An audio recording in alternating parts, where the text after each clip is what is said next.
이 시간 우리 주신 하나님의 말씀은 신명기 28장 36절로 46절 말씀, 구약성경 306면에 있는 말씀이 되겠습니다.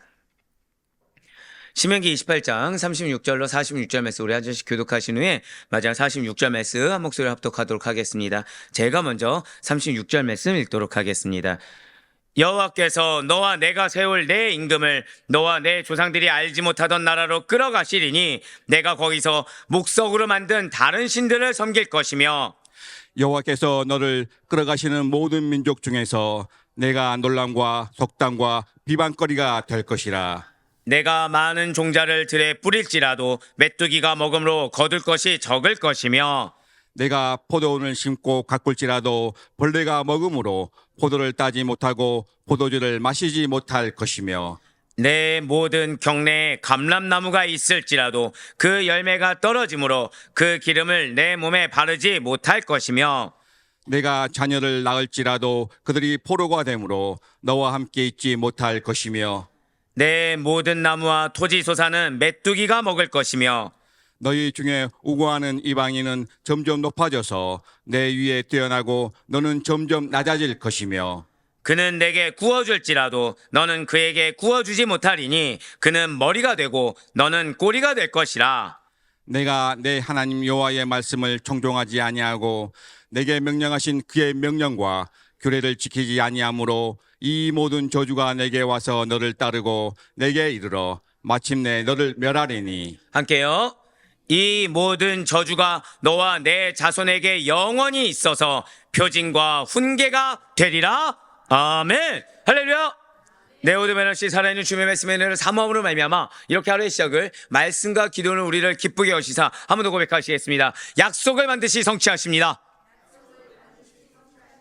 네, 그렇습니다. 약속을 반드시 성취하시기 위해서 우리에게 말씀을 주신 하나님, 그 말씀 가운데 하나님의 사랑과 그분의 의지를 알게 하시는 하나님을 믿는 믿음으로 이렇게 새벽기도에 함께 하시는 우리 모든 성도님들을 주님의 환영하고 축복합니다. 이 새벽 우리 계속해서 신명기를 통해서 은혜 받는 귀한 시간을 가지고 있습니다. 그 가운데 신명기 1장부터 30장까지 중에 결론부에 해당하는 27장부터 30장, 그 가운데서도 우리는 지금 28장을 보고 있습니다. 자, 지금 이 신명기 28장은 하나님의 율법에 대한 순종 여부에 따라 각각 임하게 될 축복과 저주의 내용을 제시하고 있다는 것이죠. 그리고 율법에 대한 순종의 결단을 촉구하고 있다는 거예요. 왜라고 말씀드렸습니까? 그냥 가나안 땅에 들어가서 끝나는 것이 아니기 때문입니다. 장구한 축복을. 그래서 지금 가나안 땅에 일단 정복 전쟁은 다 승리한 이후에 그 가나안 땅에서 삶 가운데 계속해서 하나님과 동행하고 하나님의 은혜 가운데 그분의 보호하신 가운데 거하며 장구한 축복을 하나님께서 주시기 위해서 지금 경고의 말씀을 주고 계시다는 거예요. 예, 맞습니다. 지금 모세는 절대 이것은 해서는 안 된다라는 의미를 담아서 불순종에 대한 저주를 개인적과 그리고 민족적인 거, 공동체적인 것으로 나눠서 선언하고 있어요. 그리고 2주 전 금요 새벽 기도회부터 시작되었던 이 민족적인 공동체적인 저주의 내용은 크게 4가지라고 말씀을 드렸습니다. 첫 번째가 질병과 가뭄 재앙이고요. 두 번째가 어제 바라봤던 전쟁과 압제의 재앙. 세 번째가 오늘 보게 될 민족적 치욕과 궁핍의 재앙. 네 번째가 내일 바라보게 될 기근과 멸절의 재앙이 그러하다는 거죠. 네, 맞습니다. 오늘 본문인 신명기 28장 36절부터 46절까지의 재앙은 불순종에 따른 저주 중에서 몇 번째 재앙이요? 세 번째 재앙입니다. 세 번째 재앙인 민족적 치욕과 궁핍의 재앙이 된다는 거예요. 자, 거듭 말씀드립니다. 개인의 죄는 개인의 죄에서 끝나지가 않게 됩니다. 항상 공동체로. 왜요? 대표성의 원리와 하나님의 부르심에 따른 그 책임이 있기 때문이라는 것이죠. 그 사실 생각하시면서 먼저 신명기 28장 36절과 37절 말씀을 먼저 보도록 하시겠습니다. 여호와께서 너와 내가 세울 내 임금을 너와 내 조상들이 알지 못하던 나라로 끌어가시리니 내가 거기서 목석으로 만든 다른 신들을 섬길 것이며 여호와께서 너를 끌어가시는 모든 민족 중에서 내가 놀람과 속담과 비방거리가 될 것이라. 아멘.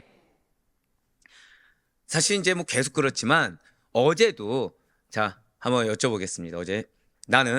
어제 내가 가려움증을 느껴서 바로 즉시로 기도했다. 아, 가려움증을 안 느끼셨군요. 아, 인지하셨다. 아, 어제부터 뭐 상당히 좋으시네요, 지금.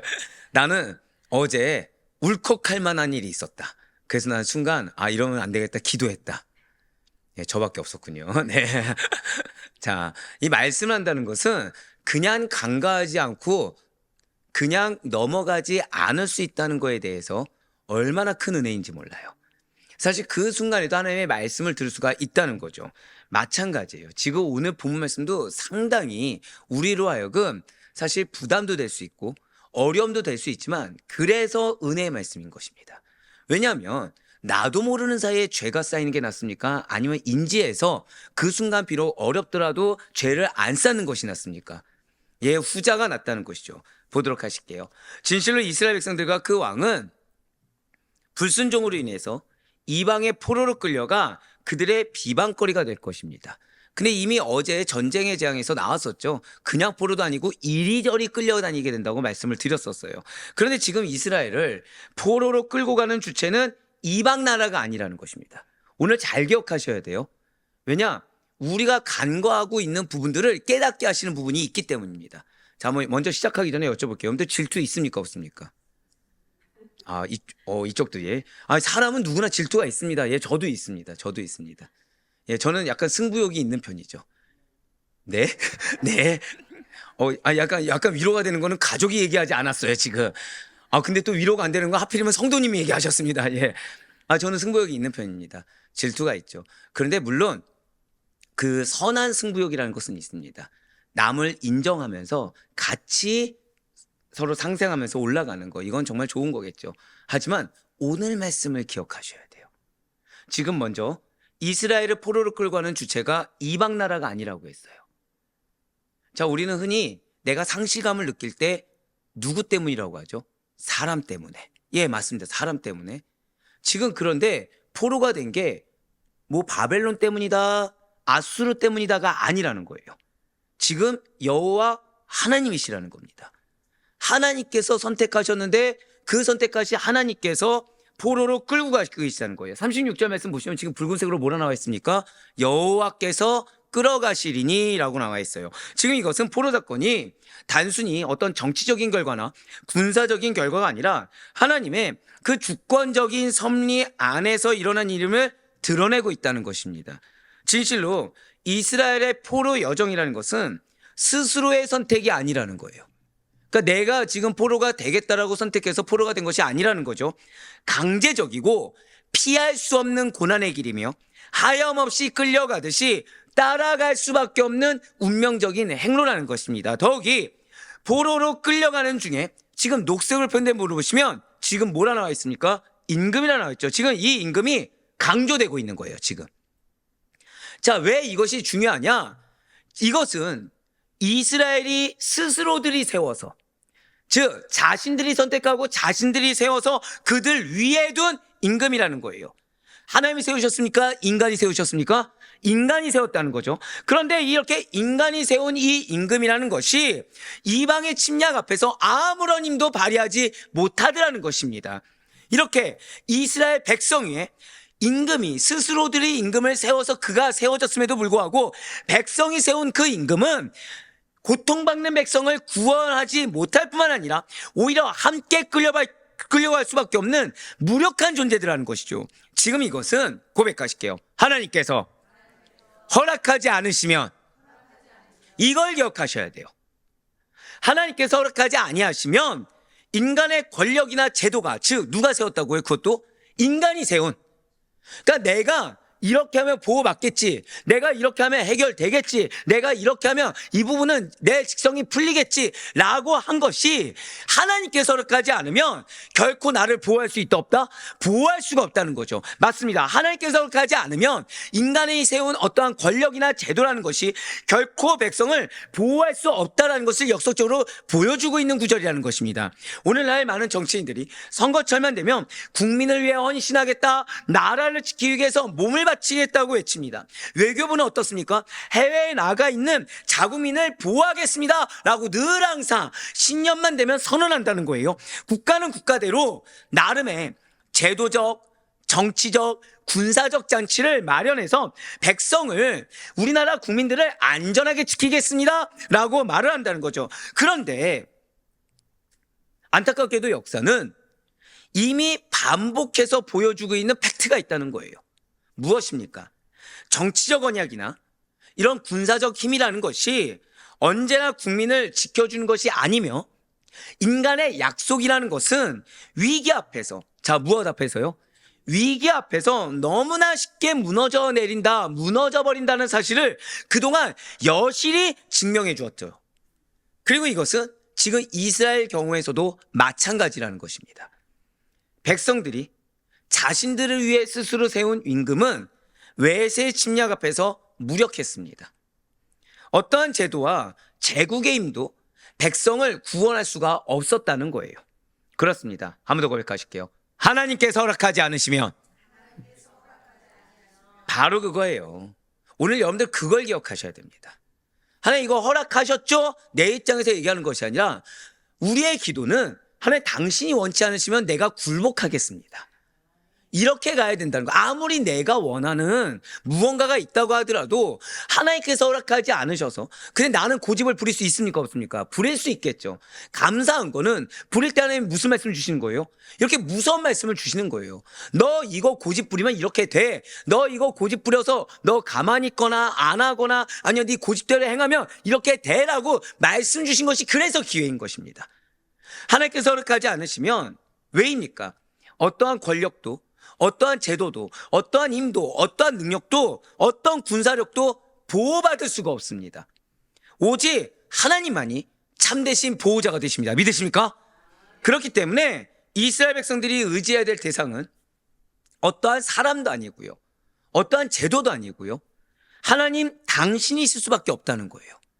내가 원하는 말씀을 주지 않았다, 내가 원하는 사명을 주지 않았다, 내가 원하는 삶의 방향을 주지 않았다라고 하더라도 보호자는 하나님뿐이시고 인도자는 하나님뿐이 없으시다라는 거죠.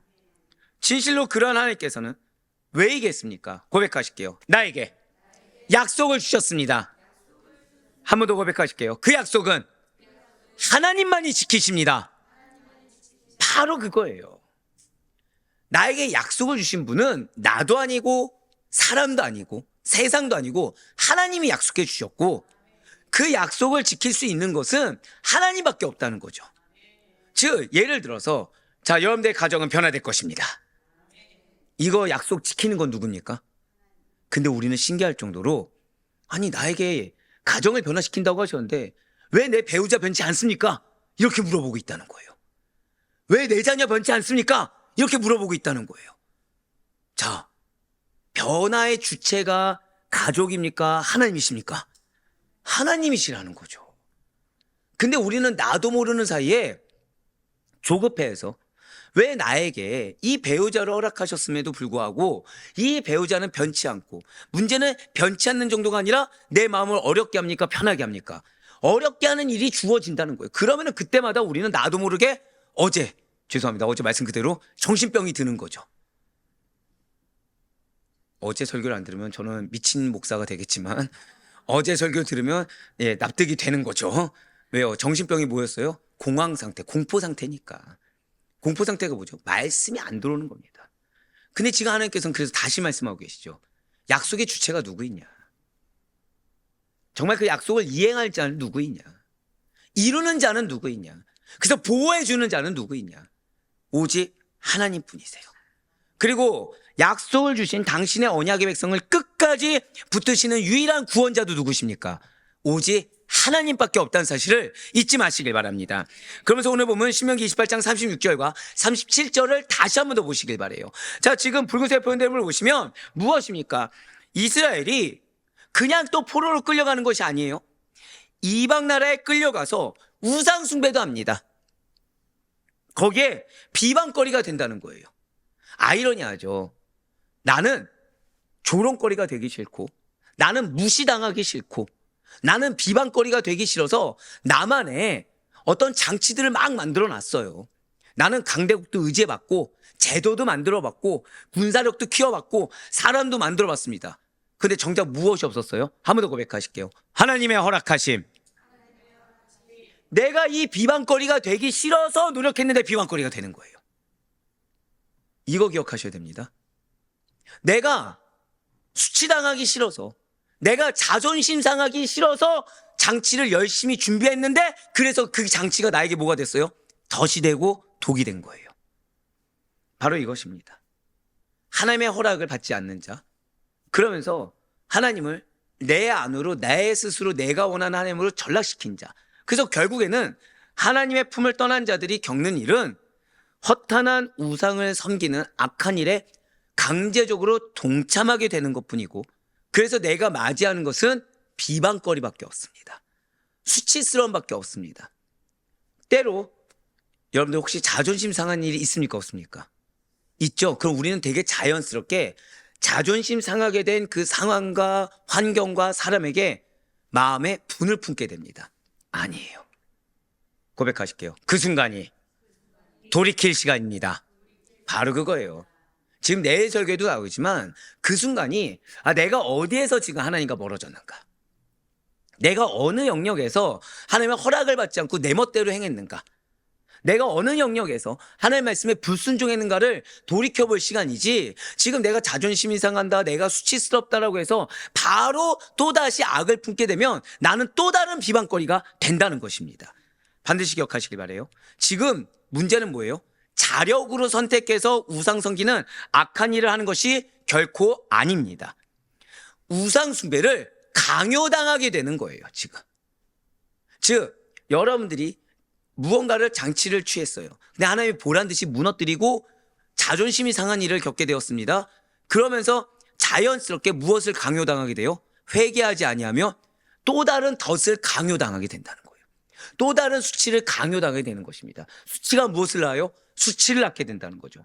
그러니까 그 순간 내가 원망과 핑계와 탓하거나 내 고집을 부리기보다는 빨리 뭐 해야 되는 겁니까? 하나님께로 돌이켜야 된다는 것이죠. 하지 않아도 되고 경험하지 않아도 될 일을 겪게 된다는 거예요. 목회자가 그럴 때가 있습니다. 목회자가 현실 감각이 돌아올 때가 있어요. 이게 무슨 뜻인지 아시죠? 이때가 위기입니다. 이때가 위기입니다. 현실 감각이 돌아올 때 현실적으로 막 분주하게 움직여야 됩니까? 그 순간이 경고의 메시지로 알고 빨리 영적으로 돌이켜야 됩니까? 영적으로 돌이켜야 되는 거죠.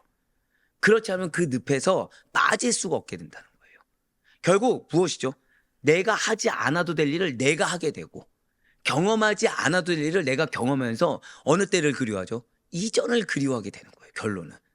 그 이전이 너무나도 괴로워서 그것을 벗어나고자 무언가를 인간적인 것을 해볼까라고 노력하는 순간 무엇을 하게 된다는 거예요? 그 이전이 낫다는 것을 경험하게 된다는 거죠. 제가 종종 말씀드린 것 중에 이런 표현이 있죠. 꼭 먹어봐야 압니까? 이게 된장인지 무엇인지 꼭 먹어봐야 하는 것은 아니지 않습니까? 라는 표현을 종종 쓰곤 합니다. 예, 맞아요. 꼭 그 상황을 경험해봐야 아는 것이 아닙니다. 하나님의 품을 떠나면 이건 누가 제일 잘 알죠? 내가 제일 잘 알아요. 나는 아니겠지라고 치부해봤자 내가 하나님을 지금 조금이라도 멀리 했는지 안 했는지는 내가 제일 잘 압니다. 하나님의 품을 떠나면 하나님 내 상황 아시겠지? 아셔서 주시는 건 뭐예요? 수치입니다. 아셔서 주시는 건 뭐예요? 겪지 않아도 될 일을 겪게 하는 겁니다.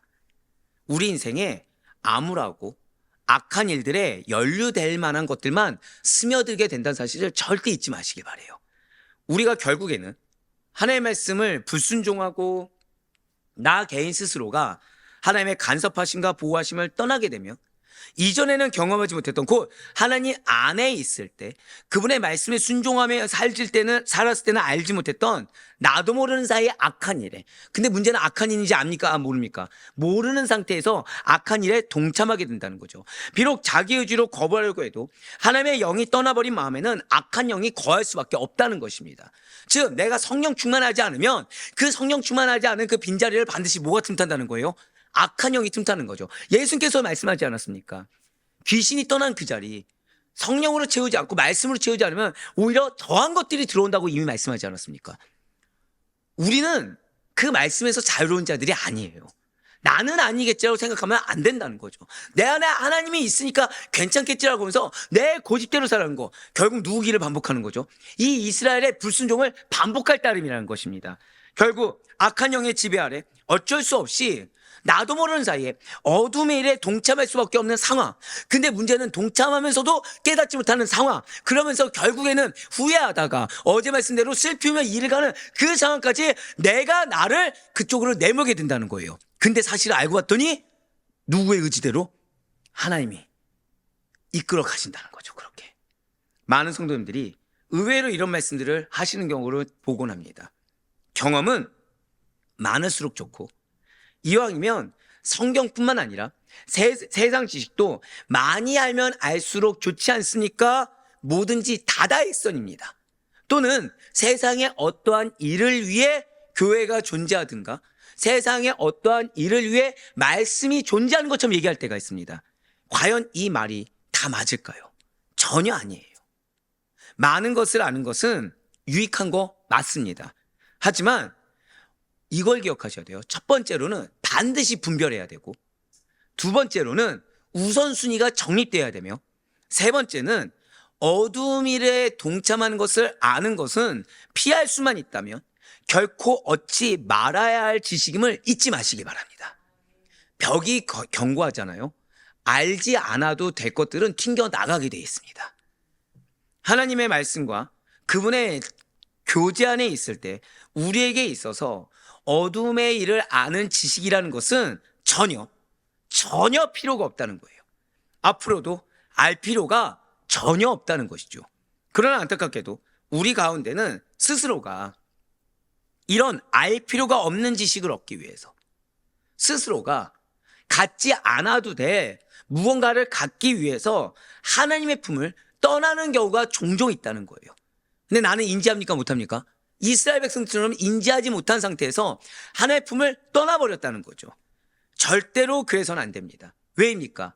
지금 계속해서 이 공동체의 저주는 무엇으로 발생했다고요? 개인의 죄. 우리의 불순종은 우리로 끝나지 않기 때문이에요. 지금 우리가 보고 있는 오늘 본 말씀, 하나님께서 내리실 민족적, 공동체적인 재앙을 다루고 있습니다. 그런데 거기에는 비단 민족적인 치욕만 다루고 있는 것은 아니죠. 또 무엇도 있어요? 궁핍의 재앙도 있다라는 것입니다. 신명기 28장 38절부터 40절까지의 말씀을 보시길 바라요. 지금 모세는 파종한 농작물이 자연재해로 인해 수확되지 못하고 계속 줄이고 궁핍하게 될 것이다.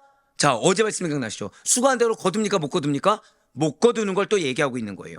내가 많은 종자를 들에 뿌릴지라도 메뚜기가 먹음으로 거둘 것이 적을 것이며, 내가 포도원을 심고 가꿀지라도 벌레가 먹음으로 포도를 따지 못하고 포도주를 마시지 못할 것이며, 내 모든 경내에 감람나무가 있을지라도 그 열매가 떨어짐으로 그 기름을 내 몸에 바르지 못할 것이며. 아멘.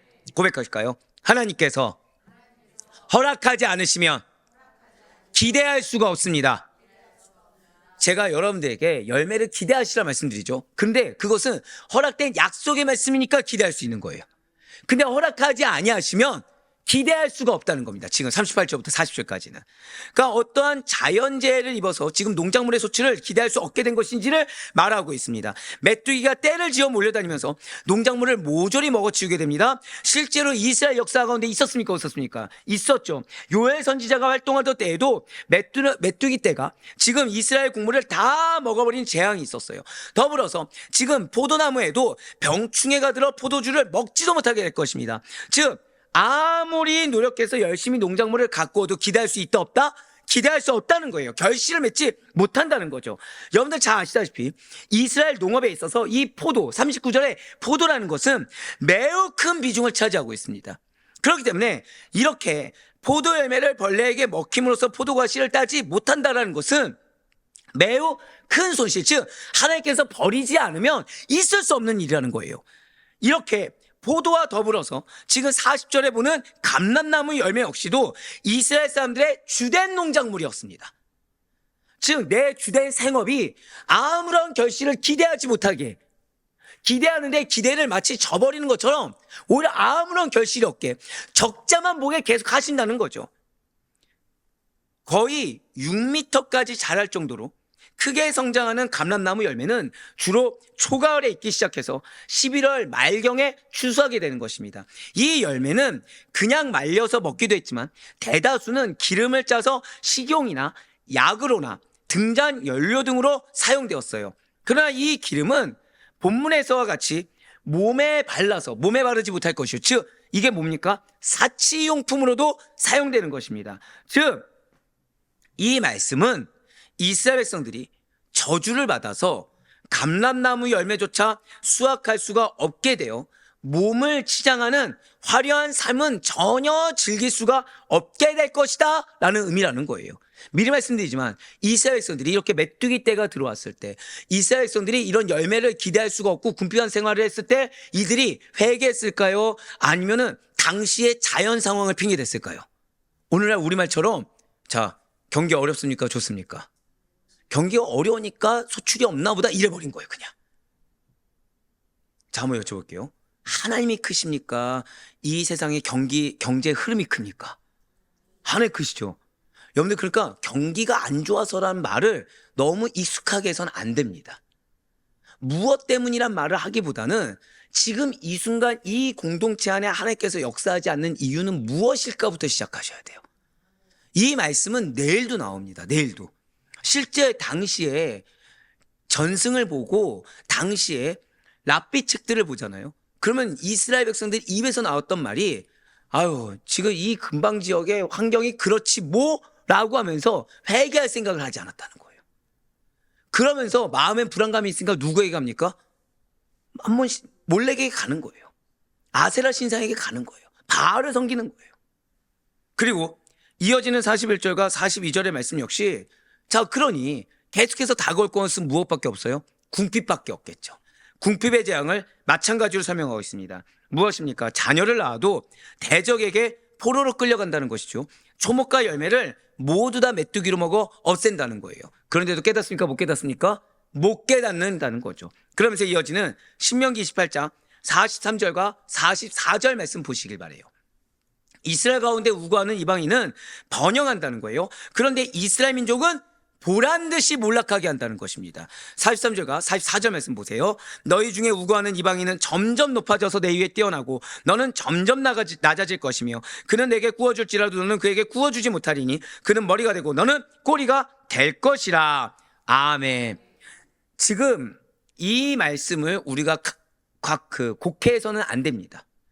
원래 이스라엘로 하여금 머리가 되게 하고 꼬리가 되지 않게 하신 분이 누구십니까? 여호와 하나님이시죠. 하지만 지금은 상황이 완전 바뀌었다는 거예요. 미리 말씀드리지만 여러분들 때로 여러분들이 하는 일은 잘 안 되는데 누군가가 내가 미워하고 내가 인정하지 않는 사람들은 막 인정받고 잘 되는 것처럼 보여질 때 있으십니까? 없습니까? 정직하지 못한 자들 네 있죠. 자 그럴 때 우리는 하나님께 왜라고 묻죠? 고백하실게요. 나 때문입니다. 예, 나 때문입니다. 오늘 말씀 보세요. 나 때문입니다. 자 43절에 붉은색으로 표현된 부분을 보시길 바라요. 오늘 키입니다. 이게 이방인은 점점 높아져서 내 위에 뛰어나고 너는 점점 낮아질 것이며 라고 나와 있습니다. 자 지금 이스라엘 중에 거하는 앞서 말씀드렸죠. 이스라엘을 심판받게 하는 주체가 누구라고 했습니까? 이방인이라고 했습니까? 하나님이라고 했습니까? 하나님이시죠. 마찬가지로 이 이방인을 머리가 되게 하는 주체가 누구입니까? 하나님이시라는 거예요. 그런데 바로 그 이방인 자신이 주체라는 거예요. 정확히는. 하나님이 만들어주신 것이 아닙니다. 자, 오해하시면 안 돼요. 하나님이 이방인을 머리가 되게 하신 것이 아니라 이방인 자신이 머리가 되어버렸어요. 이게 무슨 말씀일까요? 분명 하나님께서는 이방인을 잘 기억하셔야 돼요. 결코 높여주시는 분이 아닙니다. 한 번 더 고백하실까요? 하나님께서는 나를 높여주십니다. 예, 이스라엘 높여주시고 부름받은 자를 높여주십니다. 믿으시죠? 이방인을 결코 높여주신 분이 아니에요. 오히려 이스라엘을 높이셔야 되는데 지금 상황은 무엇입니까? 이스라엘을 낮추셨어요. 하나님이. 좀 더 쉽게 표현드릴까요? 이방인은 이 상태 그대로입니다. 이방인은 이 상태 그대로예요. 지금 1이라는 단계 그 상태예요. 이방인은. 그래서 하나님은 이스라엘을 10으로 높여주셨습니다. 10으로 높여주셨어요. 이방인은 지금 1이죠. 근데 하나님은 이스라엘을 10으로 높여주셨어요. 이 이스라엘 불순종한 겁니다. 말씀을 주셨어요. 깨닫습니까? 못 깨닫습니까? 못 깨달아요. 인정하지 않아요. 고집을 부려요. 그래서 하나님이 뭐 하신 거예요? 이스라엘을 낮추신 거예요. 진실로 하나님께서는 이스라엘을 낮추시고 꼬리로 만들었기 때문에 고백하실게요. 상대적으로. 바로 그거예요. 상대적으로 이방인의 위치가 올라가서 머리가 되게 하신 것입니다. 다시 말해 하나님께서 지금 이스라엘을 주체적으로 이끄시는 분은 맞습니다. 하지만 이방인을 하나님께서 높이신 것이 아닙니다. 이스라엘이 제자리를 지키지 못한 거예요. 한 번 더 고백하실게요. 제자리를, 내 위치를 반드시 지켜야 합니다. 그래서 그 이전에 책임을 계속 말씀하신 거예요. 그 자리를 지키는 책임을 다해야 내가 세운 그 자리의 권리를 누릴 수 있어. 그 말씀인 거예요. 그러니까 내 지금 주변에 내가 질투가 일어날 만한 상황이 많다. 지금 어떤 상황인가요? 불순종으로 내가 내려간 겁니다. 지금 불순종으로 계속 내려간 거예요. 계속. 그러니까 이거를 인정하기 싫으니까 우리는 때로는 정죄하기도 하고 때로는 겸손한 척 얘기하면서 남을 높이는 것 같지만 실상은 남을 높이는 것이 아니라 나를 드러내기도 하고, 이거 다 이전 말씀에 나왔던 거죠. 때로는 아예 무관심한 척, 모르는 척하고, 때로는 원래 그 길이 내 길이 아닌 것처럼 고집을 부린 겁니다. 실상 변치 않은 건 뭐예요? 하나님께서 기껏 나를 이 위치에 주셨는데 내가 여기에 따른 책임과 의무를 다하지 않으므로, 순종하지 않으므로 내가 쓱 내려온 곳에 불과하다는 거죠. 그래서 이걸 누구 원망하고 있어요? 여기를 원망하고 있는 거예요. 이걸 누구 원망하고 있어요? 하나님이 이것 때문에 기도에 응답하지 않은 거야. 하나님께 원망하고 있다는 거죠. 마치 누구처럼요? 아담처럼. 이스라엘이 제 자리를 지키지 못하고 자기의 위치를 고수하지 못하고 스스로가 불순종함으로 꼬리로 전락했기 때문에 당하지 않아도 될 수치를 당하면서 상대적으로 이방인이 우위에 서 있게 된다는 것입니다. 이것이 얼마나 심각하고 가슴 아픈 일인지 정말 생각해 보시길 바라요. 좀 더 쉽게 말씀드릴까요? 100m 달리기를 하는 겁니다. 5명의 선수가 달리고 있는 거예요. 근데 누가 봐도 A라는 선수가 1등인 겁니다. 근데 잘 달리던 1등이 갑자기 뒤를 보지 않고 그냥 달리면 되는데 교만하게 뒤를 본 거죠. 뒤를 보다 어떻게 된 거예요? 넘어진 겁니다. 그래서 꼴등이 돼버렸어요. 그럼 1등은 누가 되죠? 2등이 1등이 되죠. 2등은 누가 됩니까? 3등이 2등이 되죠. 2등부터 5등까지의 순위가 차례대로 올라간 거예요. 자, 지금 이러한 상황이 2등, 3등, 4등, 5등의 기량이 갑자기 그 100m 달리기 하는 중간에 그 기량이 갑자기 급작스럽게 상승해서 순위가 올라간 것입니까? 전혀 아니라는 거죠. 단순하게 1등할 기량은 전혀 없는데 1등이 넘어지는 바람에 1등이 하지 않아도 돼 그 교만한 마음에 하지 않아도 될 것을 하는 바람에 상대적으로 순위가 뒤바뀌어 버렸다는 것입니다. 지금 이스라엘 상황이 이러해요. 이러한 사례와 마찬가지인 것입니다. 우리 한번 더 고백하실까요? 나에게 약속을 주셨습니다. 한 번 더요. 그래서 나에게 책임이 있습니다. 한 번 더 고백하실게요. 이 위치를 반드시 지켜야 합니다.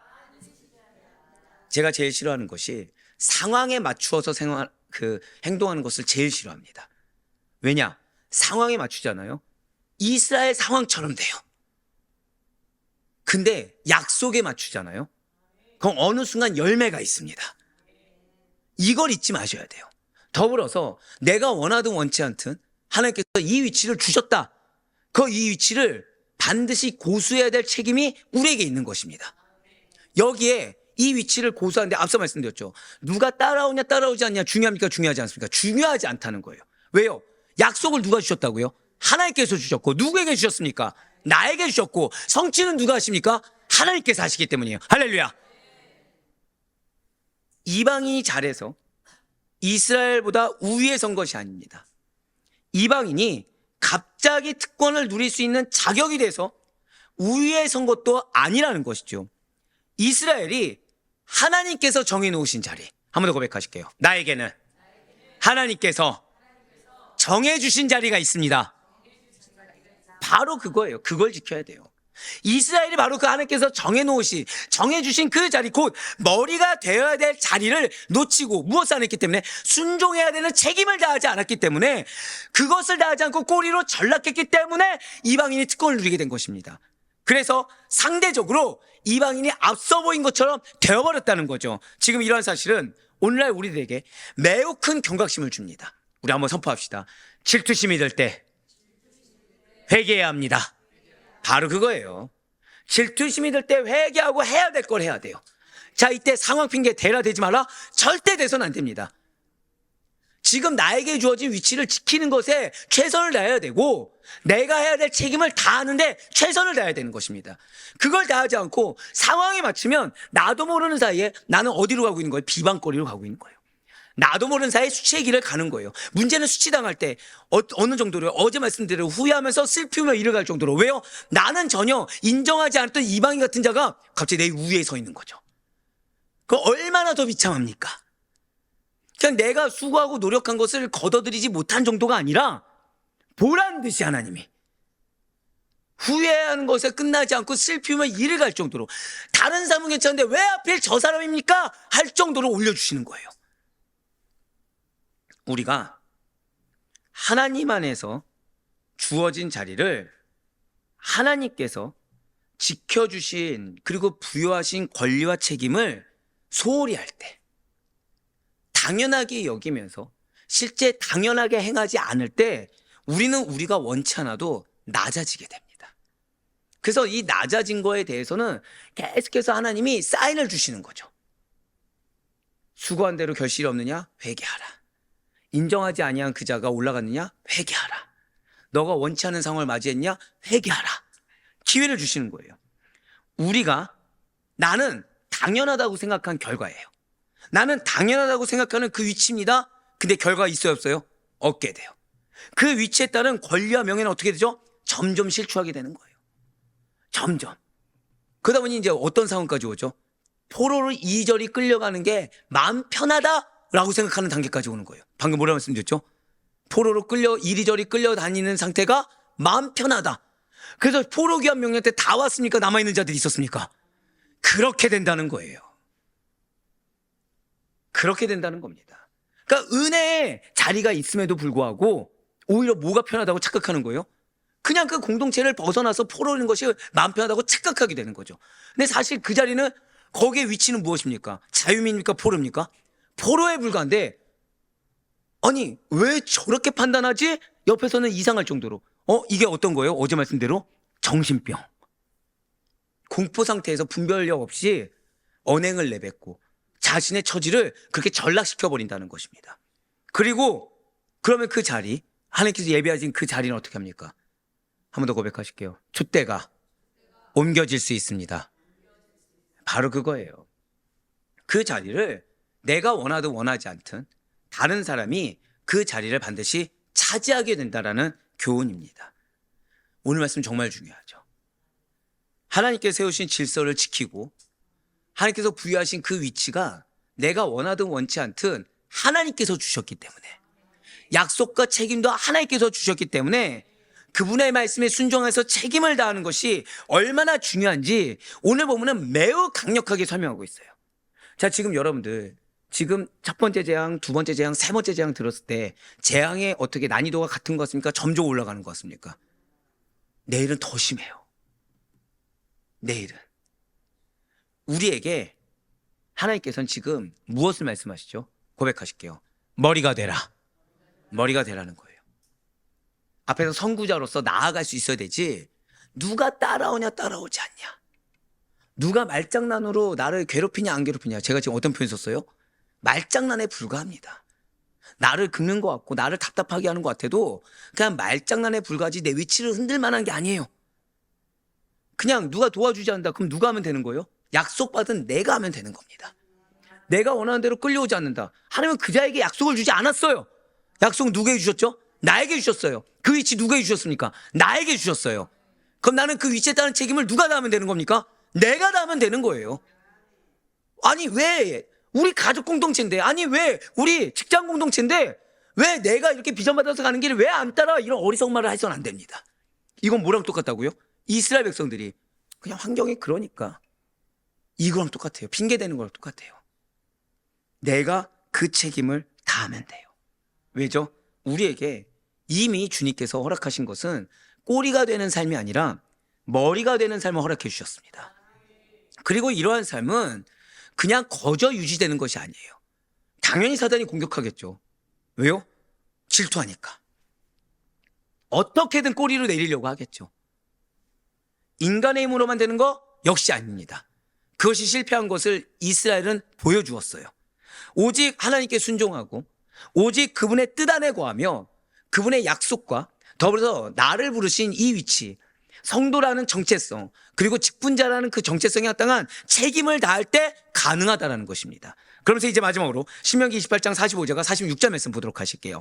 내가 내 하나님 여호와의 말씀을 청종하지 아니하고 내게 명령하신 그의 명령과 규례를 지키지 아니하므로 이 모든 저주가 내게 와서 너를 따르고 내게 이르러 마침내 너를 멸하리니 이 모든 저주가 너와 내 자손에게 영원히 있어서 표징과 훈계가 되리라. 아멘. 지금 45절 말씀과 46절 말씀이 말하는 것이 명확합니다. 지금 45절 말씀은 불순종이 가져오는 결정적 결과를 선언하고 있어요. 45절 말씀이 무엇이라고요? 불순종이 가져오는 결정적 결과입니다. 불순종이 가져오는 결정적 결과예요. 우리가 하나님의 말씀을 외면하고 그 명령과 규례를 지키지 않을 때, 즉 나의 위치에 따른 책임을 다하지 않을 때 저주가 단순한 일시적인 현상이 아니라 고백하실게요. 지속적으로. 이게 진짜 무서운 거죠. 그러니까 한번 내가 힘든 것이 아니라 지속적으로 우리를 따르면 마침내는 멸망에 이르게 한다는 거예요. 그러니까 우리가 이번만 그러겠지 착각입니다. 지속적으로 따를 거예요. 여기서 주목해야 될 것은 붉은색 표현된 물로 보시길 바래요. 따르고 내게 이르러라는 표현입니다. 그러니까 뭐냐? 저주가 여러분들을 추적하고 피할 수 없도록 따라온다는 거예요. 그러니까 내가 따라오는 것을 알면서 외면했어요. 아닐 거라 생각했어요. 핑계댔어요. 언제까지요? 이제는 인정해서 잠식될 때까지 따라오는 거예요. 계속. 인정을 했지만 변화되지 않아요? 언제까지 따라오는 거예요? 멸망당할 때까지 따라오는 거예요. 해결 방법은 무엇밖에 없다고요? 회개하고 돌이키라. 아무리 내가 외면하고 아닐 거라고 치부하며 모른 척한다고 하더라도, 다른 사람에게 떠넘긴다고 하더라도 하나님께서 경고하신 저주는 멀리서 관망하면서 기회를 주는 것이 아니라 우리들의 삶의 실제 현장에 들어와서 인정할 수밖에 없게끔 영향을 끼친다는 사실입니다. 지금 하나님께서는 공의로우시고 단호하시며 불순종을 그냥 놔두지 아니하신다는 것을 보여주신다는 거예요. 그렇기 때문에 이러한 불순종에 따른 결정적 결과를 알기 원하시고 46절 통해 고백하실게요. 저주의 교육적 목적. 46절이 무엇을 얘기하고 있다고요? 저주의 교육적인 목적입니다. 더 무섭죠, 사실은. 그러니까 불순종에 따른 결정적인 결과를 45절에 말씀하시면서, 그러니까 뭐예요? 인정할 수밖에 없게끔 따라다닌다는 거예요. 집요할 정도로. 언제까지? 회개하든지 멸망당하든지, 회개하고 책임을 다하든지 멸망당하든지 할 때까지 지속적으로 집요하게 따라온다는 거야. 지긋지긋할 정도로. 근데 거기에는 이유가 무엇이라고요? 저주의 교육적 목적이 있다는 것입니다. 왜 무섭죠? 누구에게 있어서? 나에게만 있어서? 수치가 누구에까지 많은 거예요? 우리 부모 왜 그랬어? 진짜 수치스럽죠. 근데 문제는 내 자손도 뭘 당하고 있는 거예요? 저주의 결과물을 당하고 있는 거예요. 표징과 훈계가 되리라. 잘 기억하시길 바라요. 저주는 단순히 벌이 아닙니다. 저주는 우리를 교훈하고 하나님의 권위와 말씀을 깨닫게 하는 도구입니다. 한 번 더 고백하실까요? 저주는 깨닫게 하는 도구입니다. 써놓으세요. 진짜 오늘 2개 말씀드릴 거예요. 저주의 정의에 대해서. 저주는 하나님의 권위와 말씀을 깨닫게 하는 도구입니다. 진실로 하나님께서는 사랑과 공의 가운데 저주를 사용하셔서 우리에게 순종의 길과 교훈의 길을 보여주세요. 그래서 하나님의 권위가 어떠한지, 그분의 말씀이 어떠한지를 깨닫게 하는 도구로 하나님은 저주를 사용하십니다. 심판을 사용하시는 거예요. 그래서 우리가 이 말씀을 마음에 새기고 하나님의 길을 택할 때 저주는 더 이상 단순한 재앙이 아니라, 고백하실게요, 기회입니다. 예, 무슨 기회냐? 하나님과의 올바른 관계를 회복하는 기회. 저주가 무엇이라고요? 회복하는 기회예요. 회복하는 기회. 나에게 마음이 어려워지고 무겁게 만들며 거부하고 싶어지는 저주의 말씀이, 그리고 그런 환경이 사실은 무엇이라고요? 하나님의 권위와 말씀을 깨닫게 하는 도구인과 동시에 하나님과의 올바른 관계를 회복하는 기회라는 것입니다. 저주가 무엇이라고요? 깨닫게 하는 도구이자 회복하게 하는 기회. 이 진리를 절대 잊지 마시길 바라요. 자, 우리 아들보리 성도 여러분들, 오늘 본문을 통해 우리는 순종과 불순종의 무서운 결과를 또다시 분명히 보았습니다. 하나님의 말씀을 외면하면 우리의 위치, 가정, 공동체, 모든 영역에서 저주가 어떻게 해요? 집요할 정도로 따라올 정도로 임한다는 거예요. 하지만 그 순간 깨어서 분별해서 하나님께 회개하고 돌이키며 그 책임을 다하여 순종하면 우리는 머리가 되고 꼬리가 되지 않는 자리, 하나님의 보호하심과 번영하심 속에 거하는 삶의 자리 속에 들어가야 된다는 거예요. 그래서 오늘 이 시간 스스로의 마음에 질문해 보셔야 됩니다. 과연 나는 정말 하나님의 약속을 내가 절대적으로 붙들고 내가 그 책임을 다하고 있는가? 과연 나는 지금이 기회인 줄 알고 내 삶 가운데 누가 누구를 탓하거나 환경을 탓하는 것이 아니라 하나님께서 나에게 주신 이 자리를 의무감 있게, 책임감 있게 잘 지키고 있는가? 이 두 가지 질문을 꼭 던져보셔야 된다는 거예요. 그러니 하나님 뜻 안에서 순종하는 삶은, 하나님께서 나에게 주신 그 위치에 아멘으로 순종하는 삶을 당연하고도 굳건하게 선택하며 지킬 수 있는 우리가 되길 간절히 소망합니다. 그래야 할 때 하나님께서 주고자 하시는 저주가 아닌 축복을, 불안이 아닌 참된 안정과 번영을 반드시 경험할 수 있는 여러분과 제가 되길 간절히 소망합니다. 그래, 바랄 있는 이 모든 은혜가 여러분들과 그리고 염대의 자녀에게 은혜의 표징과 축복의 훈계가 될 수 있기를, 그리고 실제적인 삶이 될 수 있기를 주님의 이름으로 간절히 축원합니다.